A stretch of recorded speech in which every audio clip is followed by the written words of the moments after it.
Alors la Marmite à mots à Belfort, c'est une librairie qui est ouverte en mars 2012, donc elle fête ses 2 ans ce mois-ci. Au départ, on était estampillé, enfin on souhaitait ne développer que de la jeunesse, du 0-20 ans à peu près. Comme c'est un projet nouveau sur la ville, on a aussi suivi la demande de nos clients et on a un petit rayon maintenant adulte.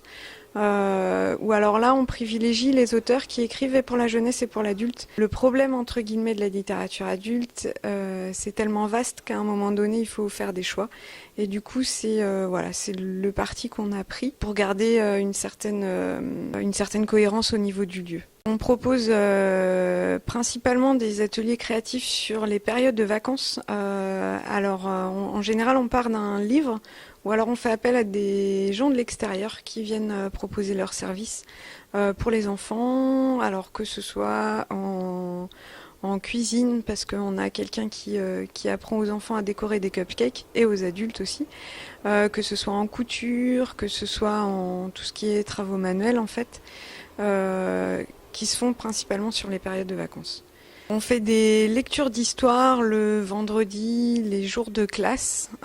C'est rendez-vous à 17h à la librairie pour un goûter compté. Il faut compter 1 heure à peu près entre la lecture de 3-4 histoires et puis le partage d'un goûter avec les enfants qui sont présents. Tout ce qui est livres à toucher, livres de tissu, livres de bain. Maintenant, il y a beaucoup de livres aussi avec tout ce qui est interaction entre le livre et l'enfant où voilà, on est à la frontière entre le livre-jeu et puis la lecture en fait d'histoire. Donc il y a énormément de choses qui se développent et qui sont très très intéressantes à travailler aussi bien pour soi que en milieu scolaire, qu'en accueil de loisirs ou juste pour le plaisir parce que voilà, il faut pas oublier que le livre c'est avant tout se faire plaisir.